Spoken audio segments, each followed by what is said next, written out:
E aí, fião? Curtindo um som do Kivitz, o último cristão. Kivitz é filho do pastor Ed Kivitz, muitas vezes criticado por suas posturas aí pelo YouTube, mas um homem altamente inteligente. Mas vamos falar aqui agora, não é isso que eu vou falar. Vamos falar agora sobre a questão da capilaridade da televisão. E a primeira pergunta que você faz para mim é o que é capilaridade? Parece cabelo, então. Significa a penetrabilidade da televisão em locais muito recônditos. Inclusive, a capilaridade da televisão e a penetrabilidade dela é muito maior do que da internet para alguns fatores. Como assim? Rapidamente, para te dar um toque. A televisão, ela surge, vou explicar essa questão da internet e televisão. A televisão ela vai surgir no Brasil em 1950 com Assis Chateaubriand, que era o líder lá, o chefe, o todo-poderoso boss do Diário dos Associados, que traz a televisão e cria a Rede Tupi. Em 51, então, temos o primeiro programa na Rede Tupi de televisão. Aí, depois, com isso, vão surgindo as outras redes de televisão, como é o caso, por exemplo, da Rede Record de televisão do Paulo Machado de Carvalho, que surge em 53. Surgirá depois a TV Continental no Rio de Janeiro, que era o famoso Canal 9 que ninguém assistia. E também no Rio de Janeiro surge a TV Excelsior em 60 e São Paulo em 63. Lembrando que também a TV Excelsior no Rio, para quem era do Rio na época, era o Canal 2. E depois aí vão surgindo as outras redes de televisão. A Excelsior foi fechada pelo governo militar. Um dia a gente conversa sobre essa questão da imprensa e o governo militar. Mas vamos lá. Na década de 60, surge então no Rio de Janeiro, se não me engano em 65, a TV Globo Rio de Janeiro. E em 66, aí a TV Globo Paulista, a TV Globo compra em São Paulo a TV Paulista e faz a Rede Globo São Paulo, e vão fazer então parte da poderosa e a maior organização de televisão do país, né? A organização do Globo, que além da TV Globo, também inclui aí os jornais O Globo no Rio de Janeiro, um dos jornais mais lidos no país. Tinha a revista Época, eu não sei se a revista Época ainda está na parada, mas vamos lá. Então a Globo vai ser aí o divisor de águas. E a partir daí, segundo alguns críticos, a família Marinho vai começar a submeter-se cada vez mais ao governo militar, sendo de certa forma uma grande vitrine para o governo militar. Nós já falamos aqui para vocês outrora em algum vídeo sobre o programa que tinha na década de 60 e 70, feito por um repórter chamado Amaral Neto Repórter. Devem ter alguns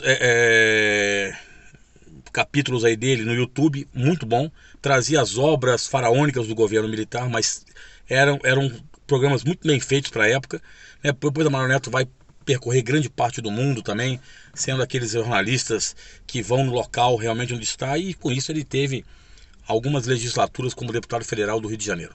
Mas voltando aqui, a Rede Globo vem, logo depois surge com o Grupo Saadia Bandeirantes, 67, depois vão surgir aí em 81 o SBT com o Grupo Silvio Santos, quando ele recebe a concessão do presidente João Figueiredo, depois a TV Manchete, que já não existe mais, acho que hoje é Rede TV.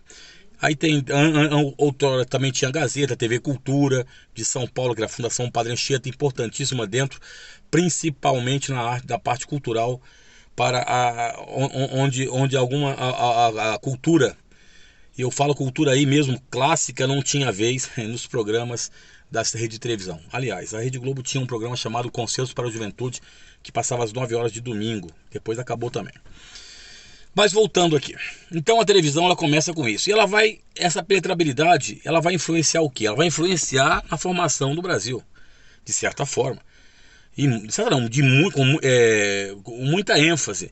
Eu brinco muito que a televisão ela cria um Brazilian Way of Life, ou seja, o que você pode esperar do modo de vida brasileiro urbano, ou brasiliano, que é o termo que nós levamos para os americanos, porque é uma cópia mais ou menos do American Way of Life. Então o trabalhador tinha que ser urbano, começa a influenciar sobremaneira na moda, no jeito que se veste, né? Eu me lembro muito bem que quando na década de 70 no Rio de Janeiro nós não nos vestíamos adequadamente, não tinha o termo cringe, era naíba, tá ligado? Então você vai lá e conversa com os caras da década de 70, quando você estava fora dos padrões. A Rede então a moda vai ser influenciada até hoje. Cabelo, sobrancelha, bigode, sandália, o que você quiser é influenciado pela televisão. Quando um determinado artista lança numa novela uma determinada roupa, ela vai ser consumida pela população. Pode ser de classe B para baixo, hein? A classe A talvez não, mas a classe B para baixo consome.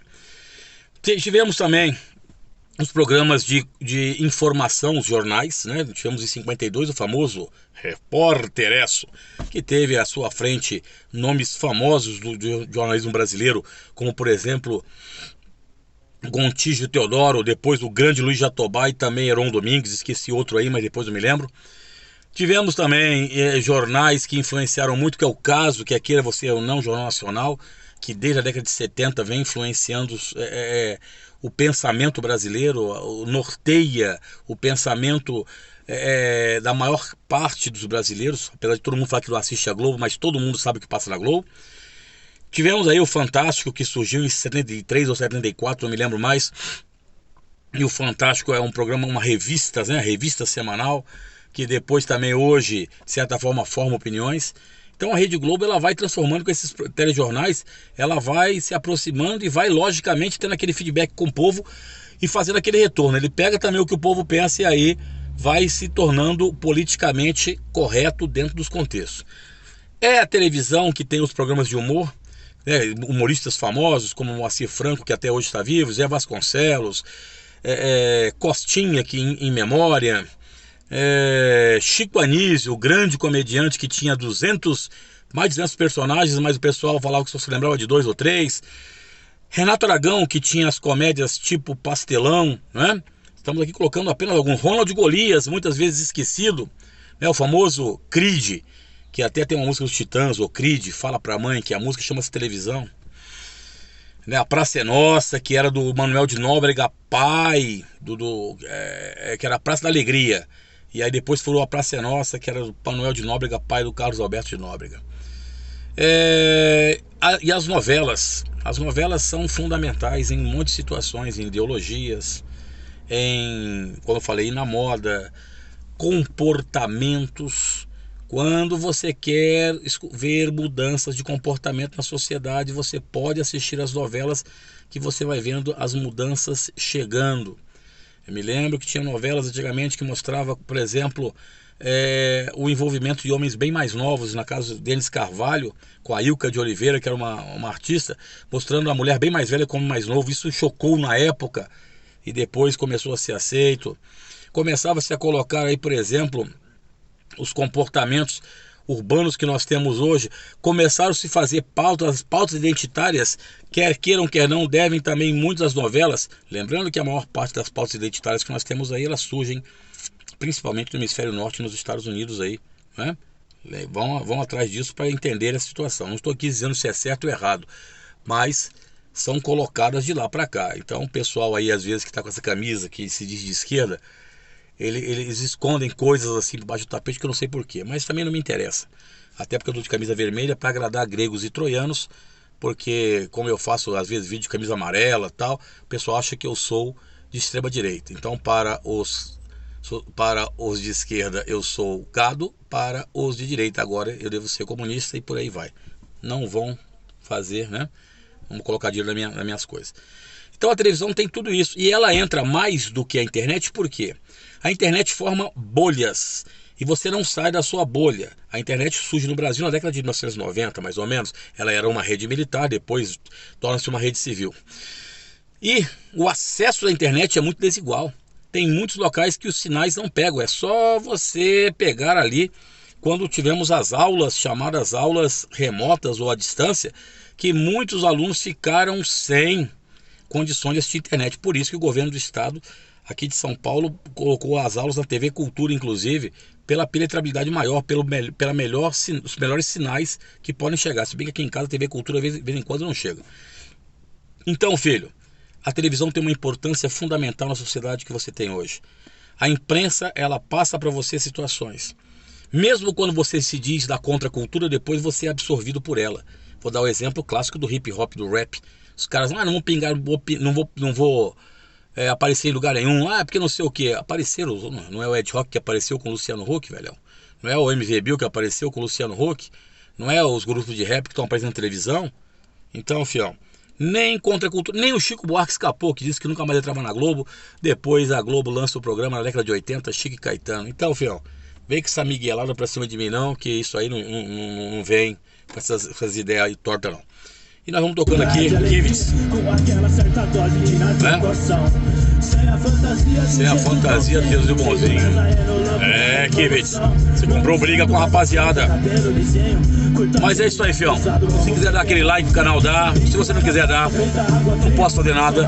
Não vai mudar a minha situação. E agora eu vou dar ficar treinada, porque eu tô me preparando aí pro Campeonato Paulista do Interior, em fevereiro, em Ibirá, né? Supino e levantamento de terra. Então, fião, tamo junto, é nóis, Queiroz. E a maioria fala a mesma coisa, o mesmo do mesmo, e se diz crítico. Tamo junto. Quero ibope, quero poder.